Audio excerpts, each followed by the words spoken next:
Un día después de mudarme a la nueva casa de mi hijo, al regresar del supermercado y justo cuando bajaba del coche, mi nieto corrió hacia mí, asustado, y dijo: «Abuela, váyase antes de que mamá vuelva. Sígame, le voy a mostrar algo». Me quedé en shock y empecé a temblar al descubrir la verdad sobre mi nuera. Me alegra que estés aquí. Si estás viendo este video, dale like, suscríbete al canal y cuéntame en los comentarios desde dónde escuchas mi historia de venganza. Quiero saber hasta dónde ha llegado. La lluvia caía a cántaros. Cada gota golpeaba mi cara con fuerza, helada. Pagué rápidamente al taxista, con las manos temblorosas mientras abría mi viejo paraguas para cubrir las 2 bolsas del supermercado que pesaban demasiado. Me paré frente al portón de hierro de la casa de mi hijo, escuchando el chirrido lento cuando se abrió. Apenas di unos pasos en el patio, la puerta lateral se abrió de golpe. Mateo, mi nieto, salió corriendo como un torbellino. Solo llevaba un pijama delgado, los pies descalzos llenos de barro, aunque el frío era cortante. Su rostro estaba pálido, los ojos muy abiertos, reflejando un pánico que nunca había visto en un niño de 10 años. Antes de que pudiera decir algo, me tomó de la mano con fuerza, tirando de mí con tanta desesperación que casi caigo. «¡Abuela!». Su voz temblaba, a punto de quebrarse. «No entre a la casa. Vámonos ahora». Me quedé inmóvil, sin entender qué pasaba, mientras él me jalaba hacia la parte trasera de la casa, refugiándonos bajo el alero del jardín. Las bolsas se me cayeron, unas manzanas rodaron por el suelo mojado, pero ya no tenía cabeza para eso. Mateo apretaba mi mano, con los ojos llenos de súplica y lágrimas. «Mamá está por llegar, abuela», susurró con la voz entrecortada, tratando de contener el miedo. «Le voy a mostrar algo. Rápido, venga». El corazón me latía con fuerza, no por cansancio sino por el terror que veía en él. Quise preguntarle qué ocurría, pero solo negó con la cabeza y siguió tirando de mí. Caminamos junto al muro del fondo, donde la hierba crecía alta y los arbustos estaban descuidados. Mateo me llevó hasta un viejo cobertizo al final del jardín. La puerta de madera estaba carcomida, sujeta apenas por una traba oxidada. Empujó la puerta y una ráfaga de aire frío, cargado de humedad, tierra y cera derretida, me golpeó el rostro. Entré, sintiendo que pisaba un lugar al que no pertenecía, un sitio donde no debía estar. Adentro estaba todo oscuro, apenas iluminado por la débil luz de una linterna diminuta que Mateo llevaba en su llavero. El niño tembloroso la encendió, y el haz de luz recorrió la habitación, mostrando cajas viejas cubiertas de polvo, herramientas oxidadas apiladas en un rincón.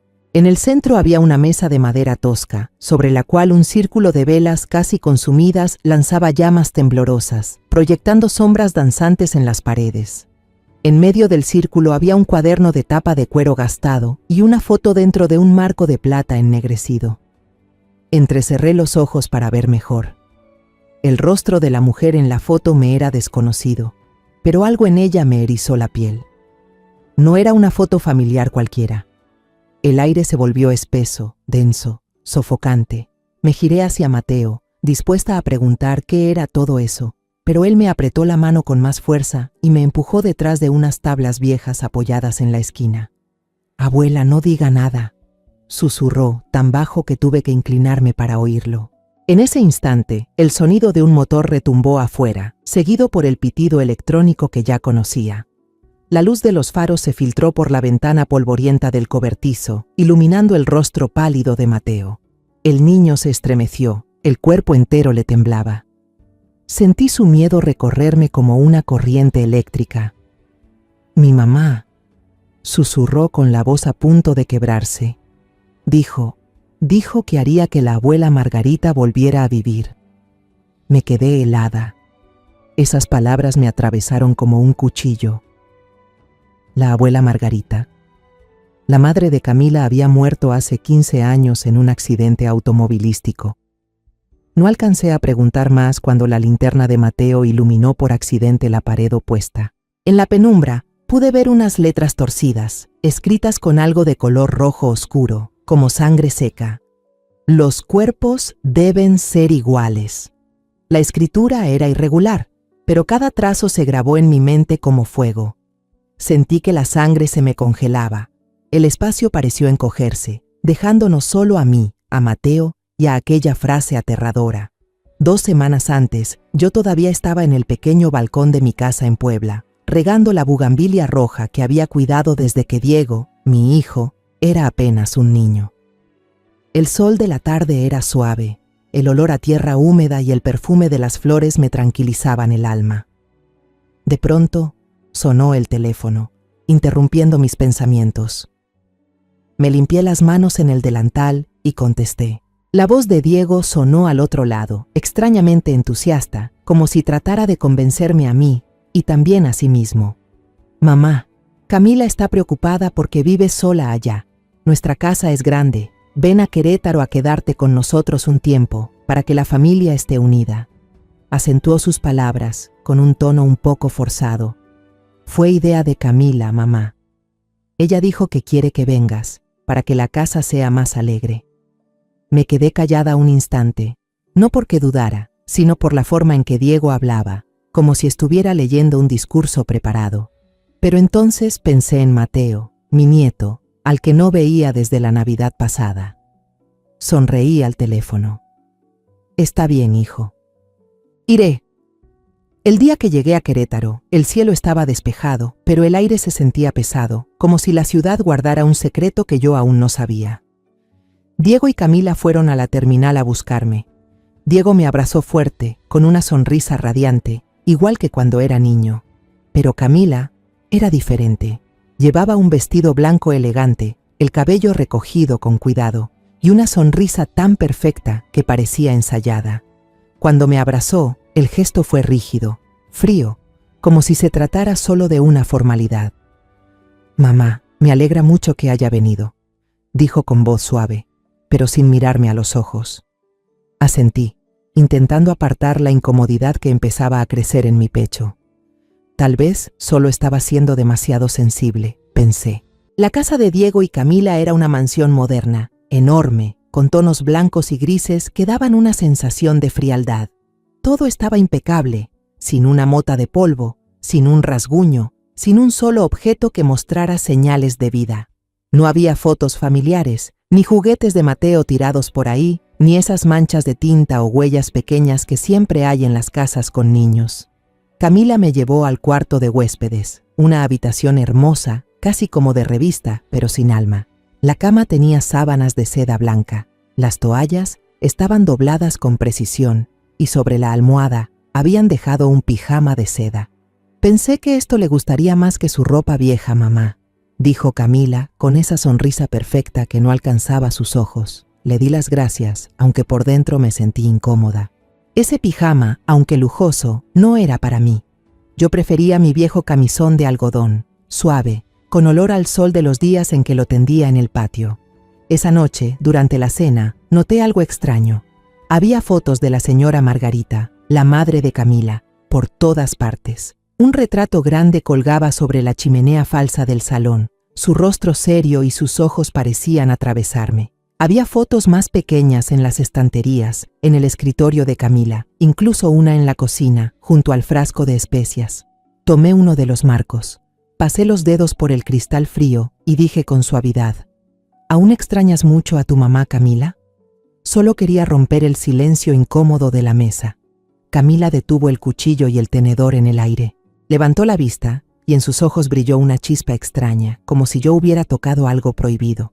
Mi madre nunca se ha ido de verdad, señora, respondió, con una sonrisa que se fue borrando poco a poco. Y antes de que yo pudiera decir algo más, cambió de tema y le preguntó a Mateo por sus tareas del colegio. Miré a Diego, esperando que dijera algo, pero él bajó la cabeza y siguió comiendo, fingiendo no haber escuchado nada. Los días siguientes empecé a notar cosas extrañas. Camila insistía en lavar mi ropa, aunque yo le decía que podía hacerlo sola. Mamá, déjeme hacerlo, usted es la invitada, dijo con una voz dulce pero firme. Unos días después, abrí el armario y vi mi ropa perfectamente doblada, colocada en un compartimento aparte, totalmente separada de la de Diego y Mateo. El suavizante tenía un olor desconocido, no era el que yo usaba, y se impregnaba en cada prenda. Sentí como si mi ropa ya no me perteneciera, como si le hubieran robado una parte de mis recuerdos. Una mañana, mientras me lavaba la cara en el baño, vi a Camila allí, sosteniendo mi cepillo. Cuidadosamente recogía los cabellos que habían quedado atrapados en las cerdas y los guardaba en una pequeña caja metálica, del tipo que se usa para joyas. Cuando notó que la estaba mirando, se sobresaltó. La tapa cayó al suelo con un clic. Yo solo estaba ayudando a limpiar, mamá, tartamudeó antes de salir apresuradamente, dejándome allí con un escalofrío recorriéndome la espalda. Me dije a mí misma que tal vez solo era demasiado meticulosa, pero su mirada asustada no parecía la de alguien haciendo algo normal. Esa noche no pude dormir. La cama era extraña, el colchón demasiado blando y la habitación tan fría que el sueño no llegaba. Cerca de las 2 de la madrugada, decidí ir a la cocina a servirme un vaso de agua tibia, esperando relajarme un poco. Al pasar por la sala, vi una débil luz filtrándose por la rendija de una puerta. Curiosa, caminé en silencio, conteniendo la respiración. La voz susurrante de Camila se oía al otro lado, no con el tono de una oración común, como las que solía escuchar en misa, sino como un murmullo repetitivo, monótono, casi un conjuro. Acerqué el oído a la puerta, con el corazón latiendo con fuerza. Algunas palabras sueltas pero claras llegaron hasta mí. Madre, ya la encontré, un cuerpo perfecto, la misma constitución, pronto volverás conmigo. Su voz era grave, cargada de una devoción inquietante, como si realmente hablara con alguien presente en esa habitación. Me quedé inmóvil, los pies clavados en el suelo, temiendo que el más mínimo sonido la delatara de mi presencia. A la mañana siguiente, intenté mantener el rostro sereno, aunque por dentro estaba hecha un nudo. Durante el desayuno le pregunté con aparente casualidad, ¿dormiste bien anoche, nuera? Ella sonrió radiante, con los ojos brillantes como si nada hubiera pasado. Dormí de un tirón hasta el amanecer, suegra, respondió con una voz suave pero segura. La observé, tratando de detectar algún rastro de mentira, pero su rostro era tan perfecto como el retrato de su madre colgado en la pared. Le devolví la sonrisa, aunque dentro de mí empezaba a germinar una semilla de duda. Desde aquella noche en que escuché los susurros de Camila, la casa de mi hijo se volvió sofocante, como una jaula helada. Cada rincón, cada pasillo brillante parecía observarme, impidiéndome respirar. Necesitaba hacer algo para sentirme normal, para recordarme que seguía siendo María del Rosario, una madre, una abuela, y no una intrusa perdida en la casa de su propio hijo. Decidí hornear pan de elote, ese pan que había hecho cientos de veces en Puebla, con su aroma dulce a maíz y mantequilla derretida que siempre me hacía sentir en casa. Me puse a trabajar en la cocina de Camila, mezclando la masa con cuidado, vertiéndola en los moldes y mirando cómo los panes crecían en el horno. El olor se esparció por toda la cocina fría, pero nadie pareció notarlo. Diego estaba ocupado trabajando en su despacho y Camila apenas pasó por allí. Me sonrió con desgano y dijo, «De verdad le gusta cocinar, mamá», antes de desaparecer en su oficina. Mateo estaba en la escuela y de pronto me sentí terriblemente sola. Miré el plato de tamales dorados, aún humeantes, y pensé que necesitaba salir, respirar aire fresco, encontrar algo normal que disipara esa sensación de inquietud que no me dejaba en paz. Puse algunos tamales en un plato de aluminio y me excusé diciendo que los llevaría de regalo al vecino. La casa de enfrente llamó mi atención desde el primer día. No era una mansión moderna como la de Diego, sino una vivienda más antigua, con un jardín frondoso y enredaderas de bugambilias rojas que caían sobre la cerca. Un gato atigrado descansaba en el porche, adormecido bajo la luz suave del mediodía. Al verlo, sentí que mi corazón se calmaba un poco, como si en ese lugar aún quedara algo de calor humano. Crucé la calle con el plato en las manos, aunque todavía dudaba un poco. Al acercarme, un hombre mayor apareció detrás de la cerca de bugambilias, con unas tijeras de podar en la mano. Su figura era delgada, su gesto cansado, pero se movía con lentitud y cuidado. Llevaba una camisa azul claro, descolorida por el sol, y entrecerró los ojos al mirarme, como tratando de adivinar quién era yo. Buenos días, señor, dije, forzando una sonrisa amable. Soy María del Rosario, la madre de Diego. Vivo justo enfrente. Hice unos tamales y quise traerle un poco. Él asintió, sin mostrar sorpresa, aunque sus ojos se movieron rápidamente hacia la casa de Diego y Camila, como si estuviera vigilando algo. Mucho gusto, señora María del Rosario. Soy Rafael Ortega. He visto que se mudó hace más de una semana, dijo con una voz grave, un poco ronca, pero firme. Recibió el plato, lo colocó sobre una mesita de madera cerca de la cerca y me invitó a sentarme en un banco del porche. ¿Quiere un poco de té de limón? Lo preparo yo mismo, del árbol que tengo en el jardín, ofreció. Y antes de que pudiera negarme, ya había traído una bandeja con 2 vasos de té helado que desprendían un aroma suave y fresco. Nos sentamos allí, bajo la sombra espesa de los árboles, mientras el gato atigrado bostezaba perezosamente a un lado. Probé un sorbo de té, buscando algo para decir, pero fue él quien habló primero, con una voz directa, sin rodeos. ¿Ha notado que esa casa se siente fría? No es por su arquitectura. Me quedé quieta, el vaso temblando entre mis dedos. Sus palabras tocaron justo esa incomodidad que había tratado de ignorar desde que entré por primera vez en la casa de Diego. Comenzó a hablar con un tono pausado pero lleno de peso. Contó que 15 años atrás, después de la muerte de Margarita Herrera, la madre de Camila, esa casa empezó a tener reuniones extrañas por las noches. Autos lujosos se estacionaban a lo largo de la calle. La gente entraba y salía vestida de negro, con la cabeza cubierta. No hablaban, no saludaban, se movían como sombras. Relató, con la mirada fija en la casa de mi hijo, como si ocultara un secreto terrible. Mencionó un nombre, la luz del retorno. Solo escucharlo me provocó un escalofrío. Dijo que era una secta que creía poder traer de vuelta el alma de los muertos mediante sacrificios. No sé qué tipo de sacrificios, continuó, bajando la voz. Pero después de esas reuniones, muchos vecinos empezaron a volverse paranoicos. Algunas familias vendieron sus casas y se marcharon en plena noche, sin despedirse. Lo escuchaba, pero dentro de mí crecía una duda. Su historia sonaba como algo sacado de una película de terror, no como algo real, y menos en la familia de mi hijo. Lo observé con atención. Sus manos temblaban ligeramente al sostener el vaso, y cada pequeño ruido, el susurro de las hojas, el paso de un coche, lo hacía sobresaltarse, con la mirada inquieta, como alguien que vivía atrapado en el miedo.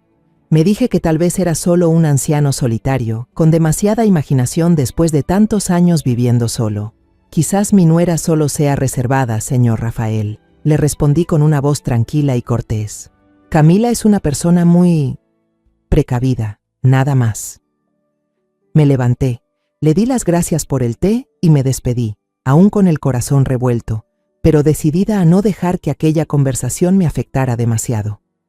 Cuando me di la vuelta, él dio unos pasos rápidos y me tomó del brazo. Su agarre fue más fuerte de lo que imaginaba, lo suficiente para hacerme detenerme. Señora María, dijo, con una voz urgente, casi en un susurro. Fui detective de policía. El caso de Margarita Herrera se cerró como un accidente, pero sé que no fue así. Los he estado siguiendo desde entonces. Lo miré a los ojos, y por primera vez no vi locura, sino una obsesión profunda, una persistencia que no alcanzaba a comprender. Me metió en la mano una tarjeta arrugada, con solo un nombre y un número escritos a mano. Si ve algo, cualquier cosa que la haga sentir incómoda, aunque sea mínima, llámeme. No le diga nada a Diego, él no lo vería, dijo, casi suplicando. Tomé la tarjeta, pasé los dedos por el papel desgastado y la guardé en el bolsillo de mi abrigo de lana, solo para tranquilizarlo. Gracias, lo recordaré, respondí, aunque en realidad no pensaba que fuera a necesitarla. Pero la advertencia del señor Rafael, por más que intenté ignorarla, plantó en mi interior una semilla de duda. Era pequeña, casi invisible, pero con cada día que pasaba crecía, echando raíces en mi mente, cambiando la forma en que veía todo. La casa de Diego y Camila, por más limpia y brillante que fuera, empezó a parecerme un laberinto lleno de secretos oscuros. Comencé a fijarme en cada detalle, en cada mirada, en cada gesto de Camila, como si intentara reconstruir un rompecabezas que aún no entendía del todo. Cada noche, cuando Diego y Mateo ya dormían, Camila comenzaba sus extraños rituales. Encendía unas velas negras, largas, sin aroma, y las colocaba sobre un viejo plato de plata en el centro de la mesa de café del salón. La luz de esas velas no era cálida, sino fría, y proyectaba sombras distorsionadas que danzaban en las paredes. Ella se sentaba allí, inmóvil durante horas, con los ojos bien abiertos, mirando fijamente al vacío. Al principio pensé que era su manera de recordar a su madre, pero había algo en el aire de esas noches que me hacía estremecer. Una noche, me desperté sobresaltada por una pesadilla, con el sudor corriéndome por la frente. Incapaz de volver a dormir, salí al pasillo para servirme un vaso de agua. Al pasar por la sala, la vi esparciendo un círculo de sal blanca alrededor de la mesa de café, grano a grano, con un sonido suave y seco al caer. La luz de las velas iluminaba su rostro, resaltando unas facciones duras y tensas. Cuando levantó la vista y me vio, me quedé helada, el corazón golpeándome el pecho. «Solo estoy purificando la energía negativa, suegra», dijo con una voz fría, sin emoción, y continuó como si yo no estuviera allí. Regresé a mi habitación en silencio, pero esa noche no pude cerrar los ojos. Mi mente daba vueltas sin parar con una sola pregunta. ¿Qué es la energía negativa? ¿Y por qué tiene que hacer esto todas las noches? El comportamiento de Mateo, mi nieto, también empezó a cambiar. Era un niño alegre, risueño, pero se volvió callado, con una mirada inquieta y distante. Una tarde, mientras doblaba la ropa en la sala, lo vi sentado en una esquina, concentrado en sus dibujos. Pensé que estaría dibujando autos o superhéroes, como siempre, pero al acercarme me quedé sin aliento. Dibujaba ojos, no rostros, solo ojos abiertos, vacíos, pintados con crayones de color rojo intenso. Aquellos dibujos aparecían por toda la casa, pegados en el espejo del baño, en la pantalla del televisor, incluso en la puerta del refrigerador. Era como si esos ojos nos observaran a todos, vacíos pero cargados de algo inquietante. «Mateo, ¿qué estás dibujando, hijo?», le pregunté, intentando sonar amable para no asustarlo. El niño levantó la vista, apretó los labios y negó con la cabeza. No dijo nada, solo siguió dibujando. Quise preguntarle más, pero su mirada me suplicó que no lo hiciera. Un día, Camila descubrió esos dibujos. Yo estaba en la cocina cuando oí sus pasos apresurados. Se plantó frente al refrigerador y empezó a arrancar cada hoja, con las manos temblando de furia. Su rostro se deformó, ya no tenía la elegancia de siempre, sino una rabia fría y aterradora. Rasgó las hojas en pedazos y los trozos cayeron al suelo como fragmentos de un secreto que no quería que nadie tocara. Luego tomó a Mateo de la mano y lo arrastró a su habitación. Escuché al niño sollozar tras la puerta cerrada y sentí que el corazón se me partía. Quise correr, proteger a mi nieto, pero mis piernas no respondían. «Camila solo lo está educando, María», me dije, aunque en el fondo sabía que aquello no era una lección normal. No pude soportarlo más. La inquietud dentro de mí se había vuelto demasiado grande. Busqué a Diego una noche, cuando él estaba en su despacho, y la luz azul del ordenador iluminaba su rostro cansado. «Hijo, necesito hablar contigo», dije, cerrando la puerta para que nadie escuchara. Le conté todo. Los susurros de Camila en la noche, cómo recogía mi cabello, las velas negras, el círculo de sal y su reacción aterradora ante los dibujos de Mateo. Diego no me miró, solo se frotó la frente y suspiró. «Mamá, Camila solo está obsesionada con la muerte de su madre», dijo con voz vacilante. «El doctor dijo que tiene conductas rituales para calmarse. No te preocupes demasiado». No me convenció. «¿Y mi bufanda? ¿Por qué la lleva todo el tiempo?», insistí, recordando cómo Camila se envolvía con mi bufanda verde musgo, aunque no combinara con su estilo elegante. Diego dudó, esquivando mi mirada. «Dice que tiene tu aroma, que le da seguridad», respondió en voz baja. Esa explicación me heló la sangre. La forma en que Diego la justificaba solo aumentó mi temor.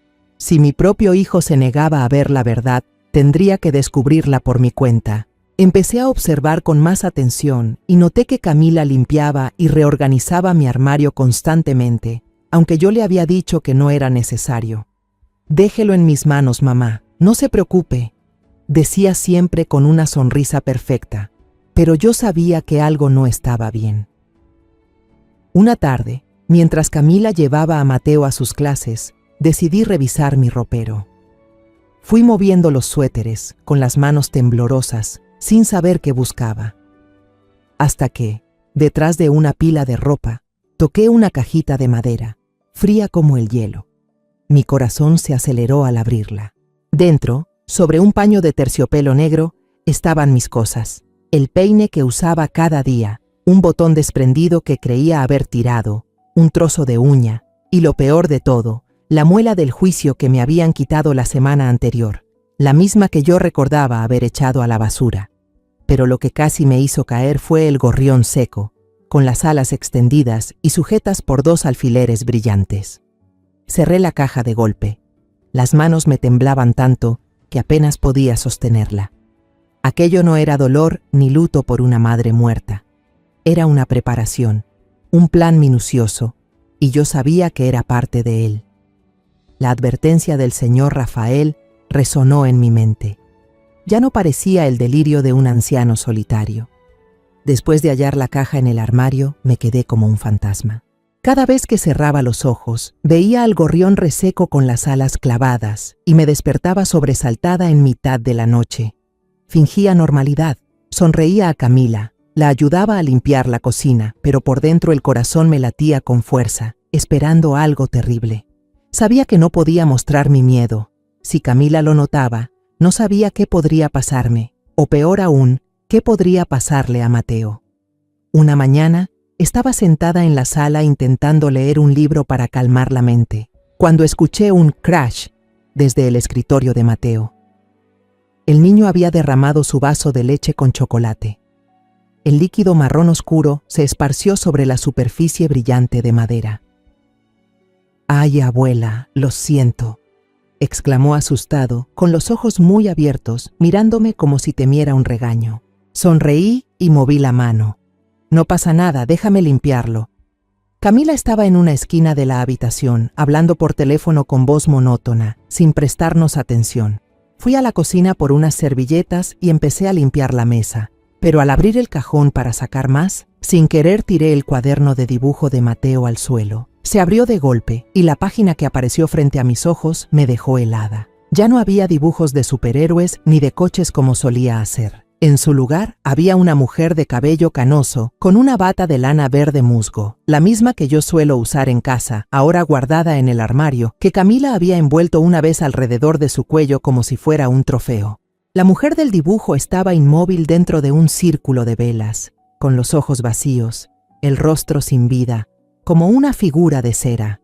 Pasé las páginas con las manos temblorosas, y cada dibujo era como una puñalada en el pecho.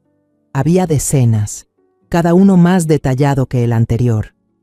En uno, aparecían símbolos extraños alrededor del círculo, como runas antiguas que no entendía. En otro, la mujer yacía sobre una mesa de piedra, los brazos colgando, inmóvil. El último dibujo casi me dejó sin aliento. Una sombra borrosa, como humo, parecía meterse en el cuerpo de la mujer. Y en su muñeca vi claramente un lunar rojo, mi lunar. Cerré el cuaderno de golpe, con el corazón latiendo tan fuerte que sentí que me iba a romper el pecho. Miré a Mateo. Estaba con la cabeza gacha, limpiando los restos de leche de sus manos, como si no supiera lo que yo había visto. Lo tomé del brazo y lo llevé a la esquina de la cocina, donde Camila no podía oírnos. Me arrodillé para quedar a su altura. «Mateo, ¿a quién dibujaste en ese cuaderno?», pregunté, intentando mantener la calma, aunque por dentro me hervía la sangre. El niño murmuró, mirando al suelo, con sus manitas entrelazadas. Es usted, abuela», susurró tan bajito que tuve que acercarme para oírlo. Respiré hondo, tratando de contener el miedo que me subía por dentro. «¿Por qué me dibujaste dentro de un círculo de velas?», Le pregunté con voz suave pero temblorosa. Mateo vaciló, con los ojos llenos de lágrimas. Miró alrededor, como si temiera que alguien lo escuchara, y susurró. Mamá dijo que usted iba a ayudar a la abuela Margarita a volver. Dijo que la abuela está en un lugar muy frío y que usted la va a calentar. Sus palabras inocentes fueron como una ráfaga de hielo recorriéndome el cuerpo. Margarita, la madre de Camila, había muerto hace 15 años en un accidente de coche. Nunca la conocí, solo la había visto en fotos y en las historias que contaba Diego. Pero la forma en que Mateo hablaba, con esa mezcla de miedo y fe infantil, me hizo estremecer. No era un juego de niños, estaba repitiendo lo que había escuchado, lo que su madre le había metido en la cabeza. Puse una mano sobre su hombro, intentando consolarlo, pero también buscando entender más. Mateo, ¿qué hace tu mamá en el cobertizo del jardín?, pregunté casi en un susurro. El niño se sobresaltó, negando con la cabeza una y otra vez, los ojos abiertos de par en par por el pánico. Mamá dijo que no se lo contara a nadie. Dijo que es la sala de espera de la abuela. Habló rápido, como si temiera que sus palabras hicieran aparecer a su madre en ese mismo instante. No tuve tiempo de decir nada más cuando una voz fría resonó detrás de mí. Mateo, entra a tu habitación ahora. Me giré con el corazón encogido. Camila estaba allí, con el teléfono ya bajado, los ojos clavados en mí, afilados como cuchillas. No era la mirada de una madre ni de una nuera, sino la de alguien que estaba lanzando una advertencia. ¿Qué está haciendo con mi hijo?, preguntó, con una voz dulce pero falsa, como una capa delgada que escondía algo aterrador debajo. Me levanté, intentando mantener la calma. Solo hablaba con él Camila. El niño derramó la leche y la ayudé a limpiar. Ella no respondió. Me observó un segundo más, como si intentara leer mis pensamientos. Luego tomó a Mateo del hombro, apretándolo con tanta fuerza que el niño frunció el ceño. «Vamos, hijo», dijo con un tono helado, arrastrándolo hacia su habitación. Antes de irse, se detuvo y me miró con una sonrisa perfecta, pero sin un ápice de calidez. «No asuste al niño, señora. La imaginación de los niños puede ser muy viva», dijo con una dulzura que daba escalofríos. Asentí sin decir palabra, pero cuando la puerta se cerró, sentí que el aire en la casa se volvió espeso, denso, oprimiendo mi pecho. Y ahora, las palabras, los cuerpos deben ser iguales, seguían ardiendo en mi mente, como si aún estuvieran grabadas a fuego en la pared del cobertizo. El susurro tembloroso de Mateo resonaba todavía en mis oídos, apretándome el corazón. El portón de hierro se cerró con un golpe seco, como un punto final que borraba toda esperanza de escapar. Tapé la boca de Mateo y lo atraje hacia mí, escondiéndonos detrás de unas tablas de madera podrida en la esquina del cobertizo. El olor a polvo, telarañas y madera húmeda me llenó la nariz, pero no me atreví ni a estornudar ni a emitir un solo ruido. Mateo temblaba entre mis brazos, su pequeño cuerpo encogido, como si quisiera desaparecer de esa pesadilla. Contuve el aliento, escuchando, tratando de captar cualquier sonido afuera. La lluvia había amainado, solo quedaban algunas gotas golpeando el techo de zinc, como el latido lento de alguien esperando su destino. Entonces la oí, los tacones de Camila. Clac, clac, clac, rítmicos, fríos, sobre el cemento mojado. Cada paso era como un martillazo en mi pecho, cada vez más cerca. Apreté a Mateo y le susurré al oído: «No tengas miedo, abuela está aquí contigo». Pero era yo quien estaba aterrada, tan asustada que sentía la sangre helarse en mis venas. La puerta del cobertizo se abrió con un chirrido agudo, como el grito de un animal herido. Un haz de luz fuerte, proveniente de la linterna en la mano de Camila, barrió la habitación, iluminando las cajas viejas cubiertas de polvo, las herramientas oxidadas amontonadas en el rincón. La luz pasó rozando nuestro escondite, a solo unos centímetros, y sentí que mi corazón se detenía. Mateo temblaba, sus pequeños dedos aferrados a mi blusa, su respiración caliente sobre mi brazo.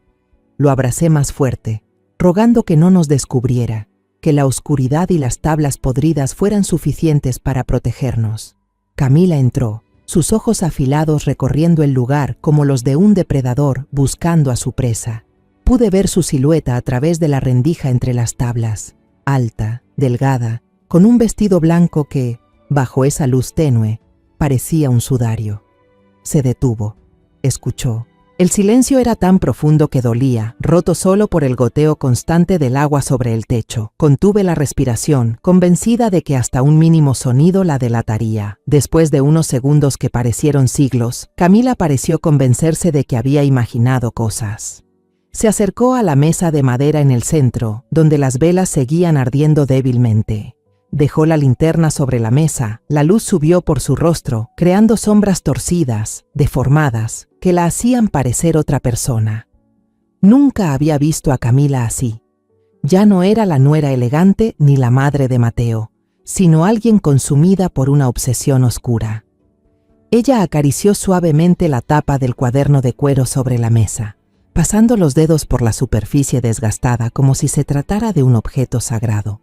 Luego tomó la foto enmarcada en plata, la foto de su madre, Margarita, la presionó contra su pecho y cerró los ojos. «Mamá», susurró, con una voz llena de amor pero también de una locura que helaba la sangre. «Ya casi termino. Falta muy poco. El recipiente está listo. La energía de esa mujer ya se ha fusionado con tus pertenencias». Sentí un escalofrío recorrerme la espalda. El recipiente. Esa palabra sonó como una sentencia. Y supe que hablaba de mí. Ella dejó la foto sobre la mesa, sonrió sola en la oscuridad, una sonrisa torcida, carente de toda humanidad. «Esta noche, mamá volverá a la vida. Yo te ayudaré a regresar», dijo, con una voz grave, como si hablara directamente con el alma de su madre. Entonces Camila hizo algo que casi me hizo gritar. Sacó de su bolsillo un objeto pequeño y brillante, un cuchillo ceremonial, cuya hoja relucía bajo la luz de las velas. Lo colocó junto al cuaderno, con cuidado, como si estuviera preparando un altar. Miré el cuchillo, y la imagen del gorrión con las alas clavadas en la caja de madera me golpeó la mente. ¿Sería ese también mi destino? Abracé con fuerza a Mateo, tratando de que no viera el cuchillo, aunque sabía que él también sentía el peligro. Camila permaneció allí unos instantes más, murmurando palabras que no pude entender, y luego se dio vuelta. Sacó de su bolsillo un candado grande y pesado que yo no había visto antes. El sonido del cerrojo resonó en el aire cuando cerró la puerta del almacén, frío y cortante como una sentencia de muerte. Sus pasos se fueron alejando sobre el cemento y luego se escuchó la puerta principal cerrarse de golpe, dejándonos en un silencio aterrador. Mateo y yo seguimos inmóviles, sin atrevernos a movernos ni a respirar con fuerza. Conté los segundos, los minutos, hasta estar segura de que ella se había ido. Finalmente solté al niño, aunque seguí abrazándolo. Las lágrimas comenzaron a caer, no por miedo, sino por la impotencia y el dolor de saber que todo había ido demasiado lejos. Mateo me miró, los ojos llenos de lágrimas, pero sin llorar. «Abuela, lo siento», murmuró con la voz quebrada. «No quiero que te pase nada». Lo abracé con fuerza, acariciando su cabello empapado en sudor. «No es tu culpa, Mateo», dije, intentando mantener la voz firme, aunque por dentro me rompía. «Te sacaré de aquí. Te lo prometo». Cuando los pasos de Camila se perdieron y la puerta principal se cerró, el almacén quedó sumido en un silencio sepulcral. Solo quedaban las velas parpadeando sobre la mesa de madera, proyectando sombras fantasmales sobre las paredes húmedas. Abracé a Mateo, sintiendo su pequeño cuerpo temblar en mis brazos. Quise decir algo para tranquilizarlo, pero tenía la garganta cerrada, sin poder emitir palabra alguna. Sabía que debía hacer algo, cualquier cosa, para protegerlo, para salvarnos. Respiré hondo, intentando ahuyentar el miedo, y lo solté despacio. «Voy a mirar un poco. Quédate aquí». «¿Sí?», susurré, acariciándole el cabello húmedo. Mateo asintió, con los ojos brillantes de lágrimas, pero intentando mostrarse valiente. Me acerqué temblando a la mesa de madera en el centro del almacén. La tenue luz de las velas iluminaba el viejo cuaderno de cuero, junto a la foto de Margarita en su marco ennegrecido. Pasé la mano por la tapa del cuaderno. Estaba fría y húmeda, como si hubiera absorbido durante años los secretos más oscuros. Respiré profundo y abrí la primera página.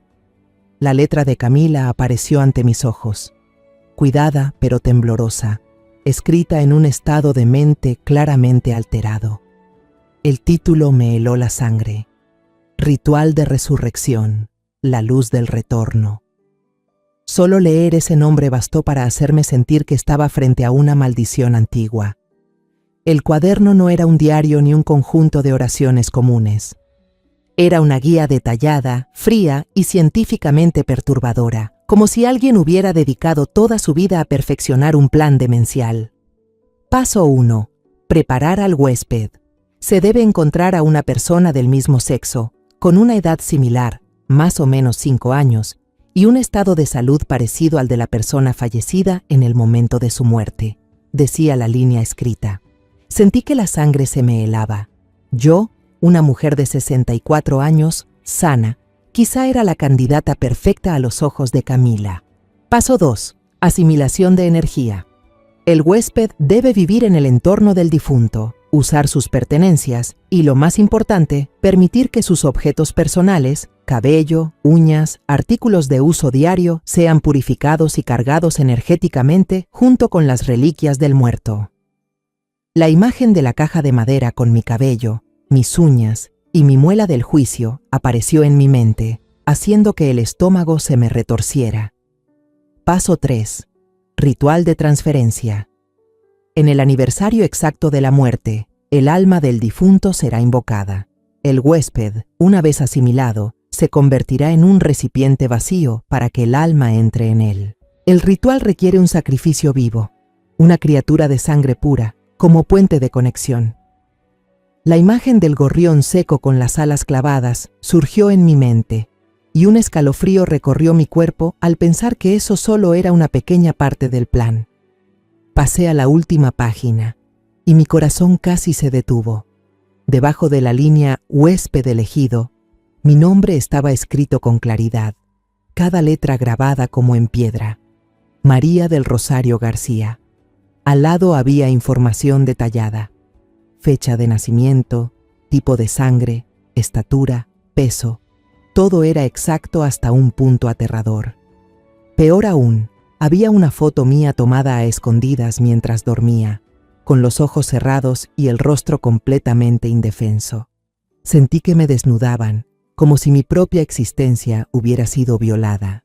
El impacto inicial se desvaneció, reemplazado por una ira ardiente y un instinto de supervivencia feroz. No podía permitir que Camila llevara a cabo ese plan, no conmigo, y mucho menos con Mateo estando aquí. Miré alrededor del almacén, buscando más pruebas. En la pared detrás del altar, vi un panel de corcho lleno de alfileres y fotografías. En el centro, una foto grande mostraba a un grupo de personas con túnicas negras y capuchas, formando un círculo en medio de un bosque. La fecha impresa en la esquina era de hace 15 años, justo después de la muerte de Margarita. La mujer joven en el centro del círculo, sin capucha, era Camila. Su rostro mostraba frialdad, pero también una determinación absoluta. Las fotos más pequeñas alrededor mostraban a otros miembros, con nombres y direcciones escritas a mano. Reconocí varios rostros, socios comerciales, que Camila me había presentado cuando venían a casa, siempre bien vestidos, pero con miradas tan frías como el hielo. No era un grupo de amigos ni de colegas, era una organización, una secta, y Camila formaba parte de ella. Con las manos temblorosas, saqué el teléfono y lo revisé rápidamente. Por suerte, todavía tenía una línea débil de señal. Fotografié cada página del cuaderno, cada letra torcida, cada símbolo extraño. Tomé un primer plano de la foto del grupo en el bosque y también de la inscripción roja en la pared. Cada vez que presionaba el botón de la cámara, mis manos temblaban tanto que casi se me caía el teléfono, pero sabía que era mi única oportunidad de conservar pruebas. Si Mateo y yo lográbamos salir de allí, esas imágenes serían lo que nos salvaría. De repente recordé la tarjeta arrugada del señor Rafael, que aún estaba en el bolsillo de mi abrigo. Pero el abrigo estaba dentro de la casa, no aquí. Casi me rendí, pero entonces recordé que había anotado su número en un pedacito de papel y lo había metido en el bolsillo del pantalón mientras limpiaba la cocina ayer. Busqué con desesperación, el corazón latiendo con fuerza, hasta que por fin encontré el pequeño papel, arrugado, pero aún legible. Los números del señor Rafael eran como un último rayo de esperanza en medio de la oscuridad. No me atreví a llamar, temiendo que el sonido del timbre alertara a Camila si regresaba. En su lugar, escribí un mensaje de texto, con los dedos temblando tanto que presionaba las teclas equivocadas una y otra vez. Señor Rafael, soy yo, María, su vecina. Usted tenía razón, todo es verdad. Mi nuera pertenece a la secta La Luz del Retorno. Quiere usarme como recipiente para su madre. Esta noche, mi nieto y yo estamos encerrados en el cobertizo del fondo del jardín. Aquí hay pruebas, un cuaderno, fotos. Por favor, ayúdenos. Presioné enviar, con la vista fija en la pantalla. Enviando, apareció, y cada segundo se volvió eterno. Finalmente, el mensaje se envió, y exhalé, aunque el miedo no se fue. Me giré hacia Mateo y lo abracé con fuerza. Ya pedí ayuda, no te preocupes. Le susurré, aunque ni siquiera yo estaba segura de si el señor Rafael recibiría el mensaje o si podría hacer algo antes de que fuera demasiado tarde. Abracé a Mateo con fuerza, sintiendo su respiración débil, y en la oscuridad helada del cobertizo solo pude rezar, esperando que la luz llegara antes de que terminara la noche. El tiempo pasaba lentamente, cada segundo parecía una hora. Apreté más fuerte a Mateo, intentando contar mis respiraciones para mantener la calma. Entonces, a lo lejos, un sonido débil pero esperanzador rompió el silencio. Una sirena de policía. Al principio fue solo un eco distante, pero luego se hizo más fuerte, más claro, como una luz atravesando la oscuridad. Apreté la mano de Mateo, el corazón latiendo con fuerza. ¿Lo oyes? Ya vienen, le susurré, la voz temblando de emoción. Los frenos chirriaron afuera, luego se oyeron pasos apresurados y un grito potente. ¡Policía! ¡Abran la puerta! Escuché los gritos de furia de Camila dentro de la casa, su voz aguda, llena de rabia. ¿Qué hacen aquí? Esta es mi casa. Un golpe ensordecedor hizo que el portón de metal se abriera de golpe, haciéndome saltar, pero al mismo tiempo aliviando mi corazón. Una luz intensa de linterna atravesó las rendijas del cobertizo, iluminando los rincones más oscuros. ¿Hay alguien ahí dentro? Una voz fuerte y autoritaria preguntó. Sí, estamos aquí, grité, con la voz ronca de la tensión y la emoción. Intenté levantarme con Mateo, pero las piernas me temblaban tanto que casi caí.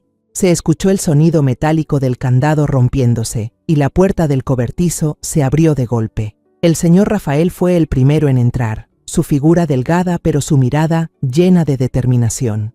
Detrás de él venían varios policías uniformados, linternas en mano, revisando todo el lugar. Él me miró a mí y a Mateo, con una expresión de alivio y tristeza a la vez.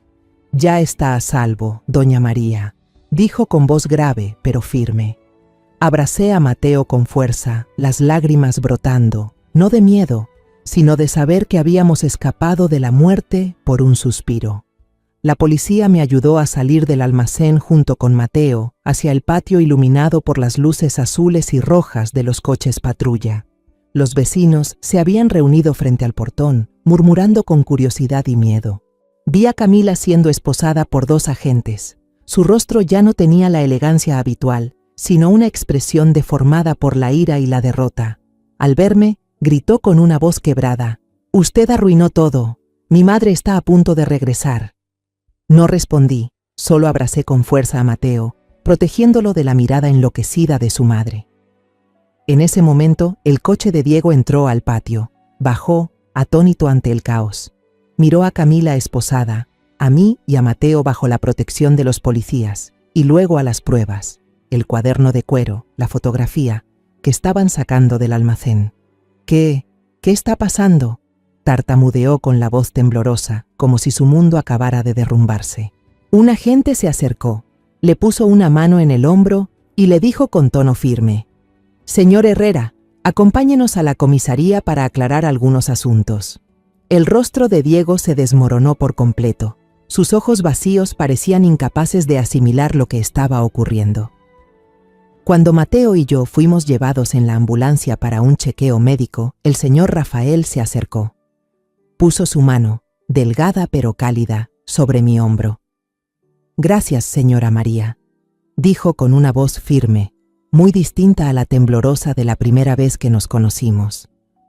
Las fotos que nos envió fueron la pieza final que necesitábamos. Gracias a usted tenemos pruebas suficientes para detener a toda la red.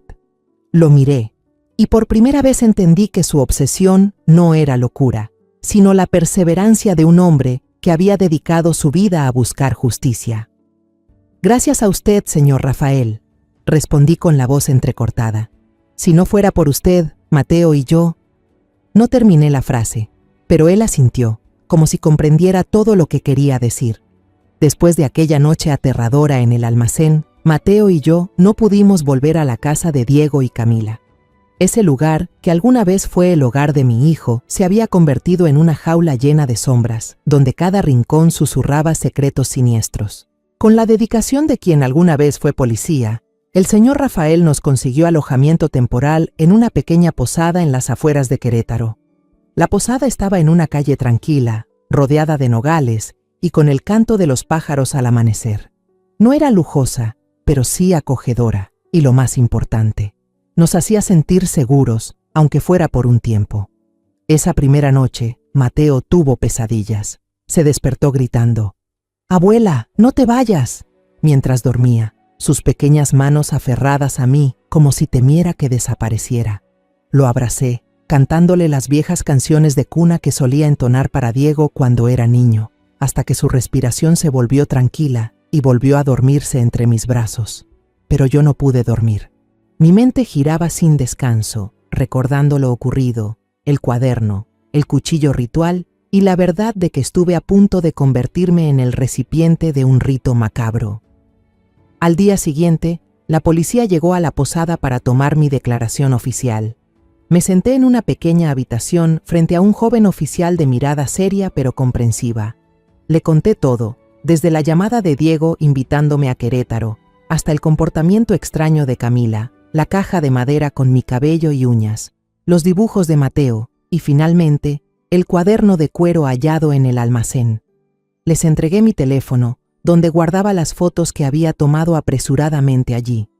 Cada página del cuaderno, la imagen del grupo en el bosque, las letras rojas en la pared. El agente asintió. Tomó notas con cuidado y me dijo que esas fotos serían pruebas cruciales en el caso. Cuando se fueron, sentí un alivio parcial, pero mi corazón seguía pesado por Diego, por Mateo y por todo lo que aún me quedaba por enfrentar. Varios días después, el señor Rafael vino a visitarme al hostal. Traía un mapa viejo, con los bordes gastados, y lo extendió sobre la mesa del comedor. En el mapa había alfileres rojos marcando distintos puntos de México, desde Querétaro hasta Guadalajara, Puebla y uno en especial cerca de Toluca. «Esta es su sede principal», dijo, señalando el punto cerca de Toluca con voz grave pero firme. «Con la información que usted nos dio y los registros encontrados en el almacén, realizamos una redada simultánea. Toda la cúpula de la Luz del Retorno fue arrestada». Me mostró algunas fotos del lugar, altares mucho más grandes que el del almacén, decorados con velas negras y símbolos extraños. Listas interminables de nombres con datos personales detallados. Sentí un escalofrío al darme cuenta de que yo no era la única víctima. «Han estado haciendo esto por años», dijo Rafael con una mirada sombría. «Pero gracias a usted, logramos detenerlos antes de que alguien más cayera en sus manos».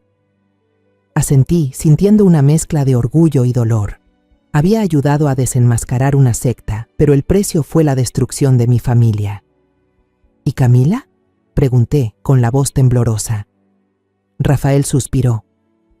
«Está detenida esperando juicio, pero prepárese, el proceso será largo y puede ser muy duro para Diego y Mateo».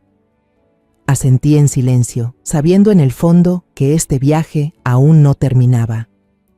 Una tarde, un abogado se puso en contacto conmigo. Dijo que Diego estaba detenido por sospecha de complicidad y encubrimiento. Me pidió transmitir que Diego deseaba verme con urgencia. Sentí el corazón pesado, como si una piedra enorme me aplastara el pecho. No sabía si tendría fuerzas para enfrentar a mi hijo, pero sabía que debía hacerlo, no solo por él, sino por Mateo. Mandé a Mateo a casa de una vieja amiga, diciéndole que tenía algo que resolver. No quería que fuera a la comisaría, ni que viera a su padre en ese estado. En la estación de policía, me llevaron a una pequeña sala fría, con solo una mesa metálica y 2 sillas. Cuando Diego entró, casi no lo reconocí. Ya no llevaba su traje elegante ni su sonrisa segura. Vestía un uniforme gris de preso, con la barba descuidada y los ojos hundidos por la falta de sueño. No se atrevía a mirarme. Mantenía la cabeza baja, las manos esposadas sobre la mesa. El silencio era tan denso que me costaba respirar. Finalmente, habló con voz ronca. Sabía que mi esposa tenía problemas. Después de que murió su madre, empezó a involucrarse con ese grupo. Pensé que era solo una especie de apoyo espiritual, hasta que fue demasiado tarde. Su voz se quebraba mientras contaba que Camila había sido manipulada cada vez más por la luz del retorno. Decía que no podía vivir sin su madre, que si Diego no la ayudaba a traerla de vuelta, se quitaría la vida o se llevaría a Mateo. Decía que si mamá estaba con nosotros, la energía de ella haría que el ritual saliera perfecto, murmuró Diego, con los ojos llenos de lágrimas. Tenía tanto miedo de perderlo todo. Lo siento, mamá. Empezó a llorar, las lágrimas rodando por su rostro demacrado, y en ese momento ya no vi al hombre fuerte y seguro que alguna vez admiré, sino a un niño perdido, atrapado por el miedo y la manipulación. No dije nada, solo me incliné sobre la mesa y puse mi mano sobre las manos esposadas de mi hijo. Sus manos estaban heladas, temblorosas. Dejaste que el miedo te guiara, Diego, le dije con voz tranquila pero pesada. Tú también fuiste una víctima de ella, pero un error sigue siendo un error. Me detuve un momento, respiré hondo. Sé honesto con la policía. Deja que la ley haga su trabajo. Es la única manera de redimirte. Diego asintió, con lágrimas cayendo por sus mejillas, pero no dijo nada más. Me levanté, sintiendo que todo mi cuerpo pesaba 1 tonelada. Yo cuidaré de Mateo, dije antes de darme la vuelta. El llanto ahogado de Diego resonó detrás de mí, pero no me detuve, no porque no lo amara, sino porque necesitaba mantenerme fuerte por Mateo, por mí misma y por los días difíciles que aún estaban por venir. Meses después de aquella noche aterradora en el almacén, la vida de Mateo y la mía comenzó a encontrar un nuevo ritmo. Dejamos la pensión del señor Rafael y alquilamos un pequeño apartamento en Querétaro, donde encontré un trabajo de medio tiempo en una panadería local. Cada mañana me levantaba temprano, amasaba la masa, horneaba panes de maíz que llenaban el aire con su aroma cálido, y la suavidad de la harina bajo mis manos era como una medicina que me ayudaba a olvidar, aunque fuera por un momento, los recuerdos horribles. Mateo volvió a la escuela, pero aún se despertaba sobresaltado por las noches, abrazándome fuerte y susurrando. «Abuela, ¿mamá va a volver?» Yo solo lo abrazaba, le acariciaba el cabello y respondía, «No, hijo, yo estoy aquí contigo», pero en el fondo sabía que las heridas que Camila había dejado tardarían mucho en sanar. El juicio final se llevó a cabo en un día gris, con el cielo cubierto de nubes como si quisiera ocultar lo que estaba a punto de revelarse. Entré a la sala del tribunal como testigo principal, con el corazón latiendo con fuerza, pero me repetía que debía ser fuerte, por Mateo, por mí y por la justicia. En el banquillo de los acusados vi a Camila y a los demás miembros de la Luz del Retorno. No se parecían a los fanáticos que había imaginado. No había miradas desquiciadas ni gritos. Solo estaban allí, vestidos con ropa sencilla, como personas comunes. Camila me miró, pero sus ojos estaban vacíos, sin un rastro de arrepentimiento, como si todo lo ocurrido hubiera sido solo un sueño roto. Evité mirarla demasiado tiempo, temiendo que esa mirada me arrastrara de nuevo a aquellos días de horror en aquella casa fría. Las pruebas del cuaderno de cuero, las fotos que tomé en el almacén y mi testimonio, junto con los documentos reunidos durante la redada policial, desenmascararon todo el plan de la secta. El juez leyó la sentencia con voz monótona, pero cada palabra cayó como un martillo. Camila y los líderes fueron condenados a varios años de prisión por los delitos de organizar prácticas supersticiosas, conspirar para cometer asesinato y secuestro ilegal. Escuché en silencio, con el corazón vacío, no por alegría, sino por comprender que la justicia, aunque cumplida, no podía borrar las cicatrices que Mateo y yo llevábamos. Diego, gracias a su cooperación y las circunstancias atenuantes, recibió una condena condicional por encubrimiento. Estaría bajo estricta vigilancia y obligado a recibir tratamiento psicológico. Al escuchar la sentencia de Diego, sentí un leve alivio, pero también un dolor profundo. Mi hijo, en quien alguna vez deposité todo mi orgullo, había permitido que el miedo lo guiara y casi destruyera a toda nuestra familia. Después del juicio, el señor Rafael me citó en una pequeña cafetería cerca del tribunal. Ya se había jubilado oficialmente y no tenía el aspecto tenso de un investigador. Llevaba una camisa vieja y una leve sonrisa en los labios mientras le entregaba a Mateo un helado de chocolate. El niño sonrió radiante, lamió el helado y por primera vez en muchos meses vi en sus ojos un destello de la inocencia propia de un niño. El señor Rafael me miró y dijo con voz cálida: «El caso de Margarita Herrera me ha perseguido durante 15 años. Sabía que algo no estaba bien, pero no podía probarlo. Gracias a usted, al fin se hizo justicia. Ahora puedo descansar en paz». Asentí, sintiendo la sinceridad en sus palabras. Nos quedamos en silencio un momento, mirando a la gente pasar por la ventana, y supe que probablemente sería la última vez que lo vería.